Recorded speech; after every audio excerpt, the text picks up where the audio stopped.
नमस्कार दोस्तों, आज बात करेंगे सबसे हॉट टॉपिक के बारे में। फाइनेंस का सबसे हॉट टॉपिक कि म्यूचुअल फंड सही है। तो सही तो है, मैं वो पहले ही बता देता हूँ कि सही है, पर कैसे सही है, क्या कारण है कि ये सही है। तो उसके बारे में कुछ कारणों के बारे में जानेंगे, देखेंगे कि एक mutual fund direct stock market investing से क्यों बेटर है। और मैं आप लोग को ये भी बताऊंगा कि डायरेक्ट स्टॉक मार्केट इन्वेस्टिंग भी आप कर सकते हैं, पर कितने अमाउंट के बाद। के वीडियो के एंड में मैं आपको बताऊंगा कि कितना अमाउंट आपका पहले म्यूचुअल फंड में जमा हो जाना चाहिए, जिसके बाद आपको स्टॉक मार्केट में डायरेक्ट इन्वेस्टिंग करना है। सो वो वीडियो के एंड में मैं आपको बताऊंगा, वीडियो के एंड तक बने रहिएगा। सबसे पहला मैं आपको एडवांटेज बताता हूँ म्यूचुअल फंड का, कि आप बहुत ही लो अमाउंट से भी स्टार्ट कर सकते हैं।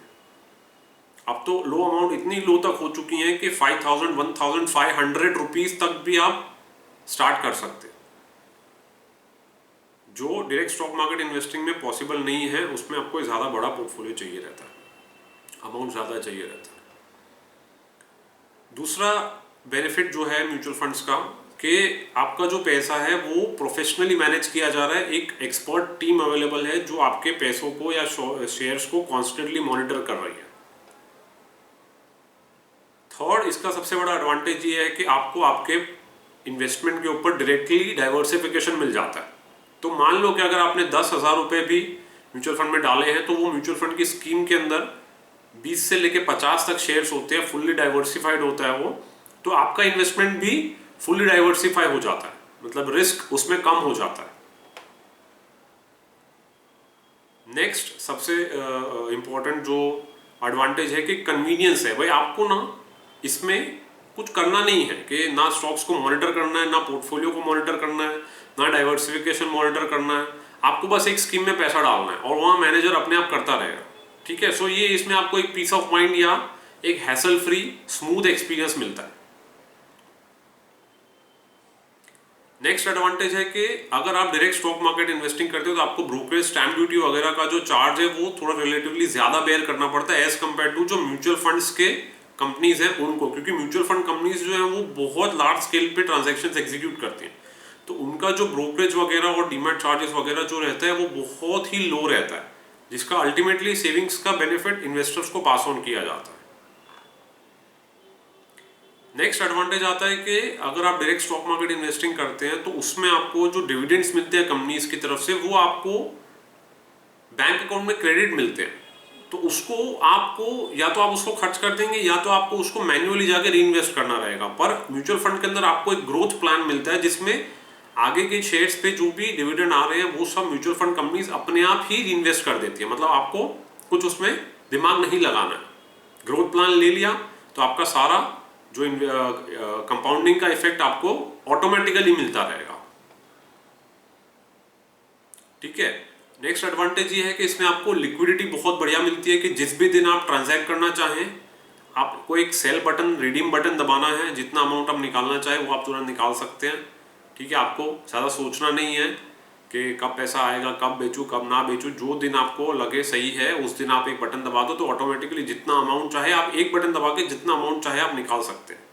वर्सेस डायरेक्ट स्टॉक इन्वेस्टिंग में आपको अलग अलग शेयर्स बेचने पड़ते हैं, आपको सोचना पड़ता है कौन सा बेचूं कौन सा ना बेचूं। ठीक है, सो विड्रॉल भी बहुत ईजी हो जाता है। नेक्स्ट बहुत बड़ा एडवांटेज है इन्वेस्टमेंट थ्रू SIP, कि आप पीरियोडिकली सिस्टमेटिकली एक फिक्स्ड अमाउंट मंथली इन्वेस्ट कर सकते हैं। ठीक है, जो मैनुअल इन्वेस्टिंग के अंदर बहुत टीडियस और बहुत प्रोसीजरल हो जाता है। नेक्स्ट एडवांटेज आता है आपका SWP, जो कि एक विड्रॉल प्लान है। ये SIP का रिवर्सल जैसा होता है, कि जहां पे आप मान लो आपने 1 करोड़ म्यूचुअल फंड में डाल दिया और आपको 3 लाख का एनुअल इनकम चाहिए, लाइक अ रेंट। तो आप ये SWP सेटअप कर सकते हैं 25,000 पर मंथ की। सो 25,000 पर मंथ इंटू 12 आपका 3 लाख रुपए साल का आपका इनकम आपको मिल जाएगी। सो ये आपको एक पेंशन प्लान की तरह भी एक फैसिलिटी देता है, या आप इसको एज अ प्रॉपर्टी का रेंट की तरह भी बोल सकते हैं। और एडवांटेजेस ये है कि आपको इसमें ट्रांजैक्ट करने के बहुत फीचर्स और बहुत ऐप्स वगैरह मिल जाते हैं। ठीक है, टैक्स सेविंग के ऑप्शंस अवेलेबल हैं। ELSS आप खरीद सकते हैं, जो डायरेक्ट स्टॉक इन्वेस्टिंग में अवेलेबल नहीं रहता है। कि अगर आपको सेक्शन 80C के अंदर टैक्स सेविंग करना है ELSS के अंदर, तो आप इक्विटी ELSS में पैसा डाल दीजिए, वो आपका हो जाएगा। ठीक है, और इसमें वैरायटी भी बहुत सारी अवेलेबल है, जैसे आपका इक्विटी, डेट, ठीक है, hybrid, gold, overseas funds, fund of funds, बहुत सारी अवेलेबल है। सो ये सभी जो है एक एडवांटेज होगा म्यूचुअल फंड्स के ओवर डायरेक्ट स्टॉक इन्वेस्टिंग, ठीक है। सो अब मैं आप लोग को बताना चाहूँगा कि कितना अमाउंट आपका म्यूचुअल फंड में जमा हो जाना चाहिए जिसके बाद आप डायरेक्ट स्टॉक इन्वेस्टिंग भी कर सकते हैं। सो सर 1 करोड़ रुपए आपको म्यूचुअल फंड में जमा कर लेना है, उसके बाद आप डायरेक्ट स्टॉक इन्वेस्टिंग में जा सकते हैं। तो क्यों, उसका रीजन है क्योंकि आप 1 करोड़ रुपए जब म्यूचुअल फंड में जमा कर लेंगे ना, ऑब्वियसली एक झटके में तो होंगे नहीं, धीरे धीरे करके आप कमाएंगे, धीरे धीरे आप डालेंगे, हिम्मत भी धीरे धीरे ही आती है।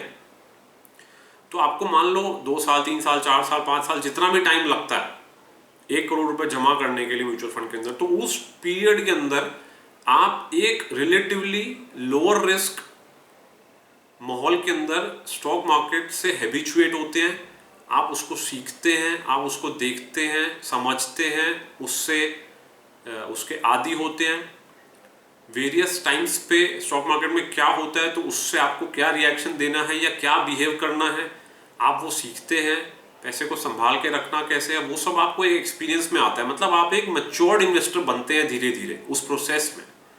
और वो 1 करोड़ का पोर्टफोलियो अचीव करने के बाद में फिर आप डायरेक्ट स्टॉक इन्वेस्टिंग में जा सकते हैं, तो आपको बहुत ज़्यादा बेटर रिजल्ट्स मिलेंगे। उससे पहले आपको नहीं अच्छे रिजल्ट्स मिलेंगे। अगर आप लोग में से किसको मिल रहे हैं तो आप मुझे बताइएगा कि मैंने ये स्ट्रैटेजी फॉलो किया, मुझे अच्छे रिजल्ट्स मिल रहे हैं। मेरे हिसाब से डायरेक्टली जो कूदता है उसको नहीं मिलते हैं, ठीक है। सो कैसा लगा आप लोग को ये वीडियो, कमेंट सेक्शन में बताइएगा। वीडियो को शेयर कर लीजिएगा और चैनल को सब्सक्राइब कर लीजिएगा। Thank you very much.